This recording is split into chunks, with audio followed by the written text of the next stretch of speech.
கிறிஸ்துவுக்குள் மிகவும் பிரியமானவர்களே, இயேசு கிறிஸ்துவின் நாமத்தில் உங்கள் யாவரையும் அன்போடு கூட நான் வாழ்த்துகிறேன். இந்த நாளிலும் தேவன் நம்மோடு கூட இடைப்படுகின்ற ஒரு வார்த்தை சங்கீதம் 46 அதிகாரம் 7 சேனைகளின் கர்த்தர் நம்மோடு இருக்கிறார், யாக்கோபின் தேவன் நமக்கு உயர்ந்த அடைக்கலமானவர். இந்த வார்த்தையின் மூலம் தேவன் இன்றைக்கு நம் ஒவ்வொருவரையும் பலப்படுத்த விரும்புகிறார். இந்த வார்த்தையை நம்ம பார்த்தோம் அப்படின்னா, அங்கே சொல்லப்பட்டிருக்கிற ஒரு காரியம் தேவனை குறித்து, அவர் சேனைகளின் கர்த்தர், காட் ஆஃப் ஆர்மிஸ். அப்போ இன்றைக்கு அப்படிப்பட்ட ஒரு தேவனைத்தான் நாம் தேவனாக கொண்டிருக்கிறோம், தகப்பனாக பெற்றிருக்கிறோம். அப்போ அந்த காட் ஆஃப் ஆர்மிஸ், அந்த சேனை எவ்வளவு பலம் வாய்ந்த சேனை என்பதை வேதத்தில் உள்ள நிறைய காரியங்களை நம்ம படித்து அறிந்து கொள்ளலாம். அங்கே எசேக்கியா ராஜாவுக்கு எதிரான ஒரு யுத்தம் வந்த பொழுது ஒரு தூதன் அனுப்பப்பட்டு அங்க ஒரு தூதன் 180,000 பேரை சங்கரித்து போட்டதை பார்த்தோம். அப்போ அப்படிப்பட்ட வல்லமை நிறைந்த தூதர்களை உடைய தேவன் தான் நம்முடைய தேவன். இன்றைக்கு அப்படிப்பட்ட தேவன் எங்க இருக்கிறாரா? நம்ம கூட இருக்கிறாரா? அவரே நமக்கு உயர்ந்த அடைக்கலமாய் இருக்கிறார். யாக்கோபின் தேவன் நமக்கு உயர்ந்த அடைக்கலமாய் இருக்கிறார் என்று சொல்லி வேதம் சொல்லுகிறது. இதே வார்த்தையை நான் இங்கிலீஷ்ல டிபிடி வெர்ஷன்ல வாசிக்கிறேன். Here he comes, the commander. The mighty Lord of angel armies is on our side. The God of Jacob fights for us. அப்போ இங்க சொல்லப்பட்டிருக்கிற வார்த்தை தேவனை குறித்து. மைட்டி வாரியர், அவர் எதை லீட் பண்ணிட்டு போறாரு? ஹெவன்லி ஆர்மிஸ் அவர் லீட் பண்றாரு. அது எதுக்காக அந்த வார்த்தை சொல்லப்பட்டிருக்கிற? நம்முடைய ப்ரொடெக்ஷன், நம்முடைய ஜெயம் எல்லாம் அவரை நம்பி இருக்கிற பிள்ளைகளுக்கு உண்டானது அப்படிங்கிற வார்த்தையை அங்க சொல்லப்பட்டிருக்கிறத பார்க்கிறோம். அப்போ இன்றைக்கு அவர் எங்க இருக்கிறாரா? அப்படிப்பட்ட தேவன் இன்றைக்கு எங்க இருக்கிறாரா? நம்ம கூட இருக்கிறாரா? அவருடைய பிரசன்ஸ் 24 hours நம்ம கூட இருக்குது. அப்படின்னா இன்றைக்கு உங்களுக்கு விரோதமாக எழும்புகிற எந்த சூழ்நிலைகளை குறித்து நீங்க பயப்படணும்? அப்படி ஒரு தேவன் இன்றைக்கு எங்க இருக்கிறாரா? நம்ம கூட இருக்கிறாராம். அவர் சும்மா நம்ம கூட இருக்கிறது ஏதோ நம்ம என்ன செய்யறோம்னு பார்த்துட்டு இருக்கிறதுக்காக வேடிக்கை பார்க்கிறவராக அல்ல. நம்ம வாழ்க்கையில ஒவ்வொரு காரியத்திலையும் அவர் ஆக்டிவா இன்வால்வ் பண்ணுகிற தேவன் அப்படிங்கிறத நம்ம அறிந்து கொள்ளணும். அப்படி அறிந்து கொண்டோம்னா அதுதான் நம்ம பார்க்கிறோம், தேவனை குறித்த அறிகிற அறிவு தான் நமக்கு கிருபையும் சமாதானமும் பெருகும் அப்படிங்கிறத பார்க்கிறோம்.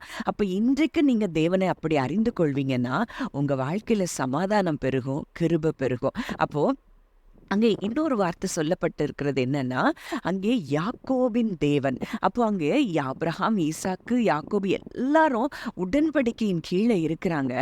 அந்த உடன்படிக்கைக்கு அவர் உண்மையுள்ளவராய் இருக்கிற தேவன் என்பதை நம்ம அறிந்து கொள்ளலாம். அப்போ அப்படிப்பட்ட உடன்படிக்கையின் ஜனங்களுக்கு அவர் உண்மையுள்ளவராய் இருந்து அவர் அவர்களை பாதுகாக்கிறார் என்றால், இன்றைக்கு அந்த ஆட்டுக்குட்டியின் இரத்தத்தின் மூலம் உடன்படிக்கை செய்து கொண்ட அந்த தேவன் அவ்வளோ அந்த உடன்படிக்கைக்கு உண்மை உள்ளவராய் இருப்பாரானால், இன்றைக்கு தம்முடைய சொந்த குமாரனுடைய இரத்தத்தின் மூலம் குமாரனே தன்னுடைய இரத்தத்தையே சிந்தி அவருடைய உடன்படிக்கை, இன்றைக்கு அந்த இரத்தத்தின் மூலம் நமக்கு புது உடன்படிக்கை அவர் செய்திருப்பாரானால், அந்த உடன்படிக்கைக்கு அவர் எவ்வளவு உண்மை உள்ளவராயிருப்பார், எவ்வளவு தூரம் நம்மை பாதுகாப்பார். இன்றைக்கு 24 மணி நேரம் எபிரேயர் 12, 22 முதல் 24 வசனங்களை நீங்க தியானித்து பாருங்க.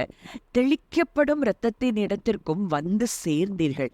இன்றைக்கு அவருடைய இரத்தத்துக்குள்ள நம்ம வந்து சேர்ந்திருக்கிறோம்னா இன்றைக்கு நம்ம எதை குறித்து பயப்பட வேண்டும்? ஒருவேளை எதிராக எந்த சூழ்நிலைகள் இருந்தாலும் நான் என் இயேசு கிறிஸ்துவுடைய இரத்தத்துக்குள்ள இருக்கிறேன் அப்படின்னு நீங்க சொல்லுவீங்கன்னா அந்த சூழ்நிலை அப்படியே எதிராய் வந்த சூழ்நிலைகள் மாறுகிறத நீங்க பார்ப்பீங்க.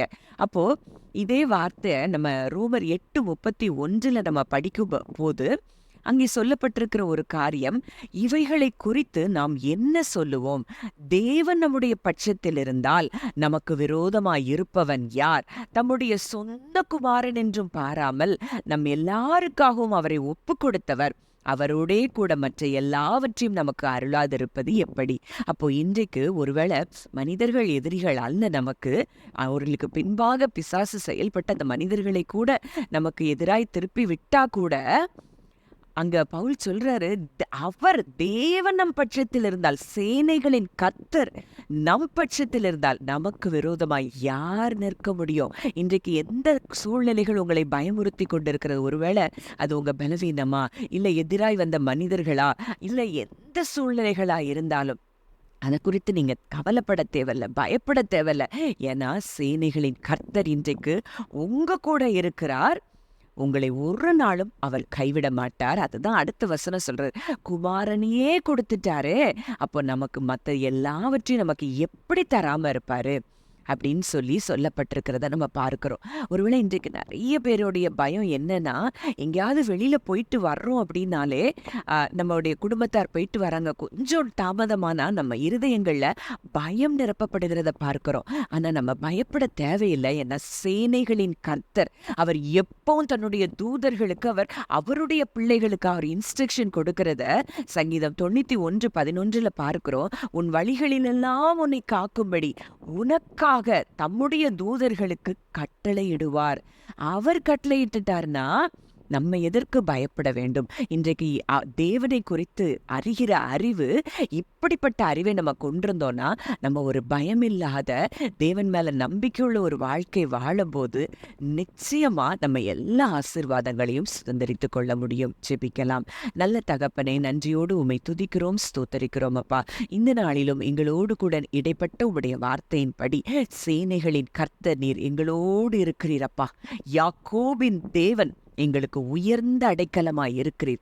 இன்றைக்கு எதை குறித்தும் நாங்கள் பயப்பட தேவையில்லை என்ற சத்தியத்தை உம்முடைய வார்த்தையின் மூலம் அறிந்து கொண்டோம் தகப்பனே. இந்த வார்த்தையை கேட்கிற ஒவ்வொருவரையும் இந்த வார்த்தையின் மூலம் நீர் பலப்படுத்தும்படியாய் நாங்கள் சுபிக்கிறோம். கர்த்தர் அப்படியே இந்த வார்த்தையின் மூலம் பலப்படுத்தி ஒவ்வொருவரையும் ஆசீர்வதிக்கிற கிருபைக்காய் நன்றி செலுத்துகிறோம். இயேசுவின் மூலம் கேட்கிறோம் ஜீவனுள்ள நல்ல பிதாவே, ஆமேன்.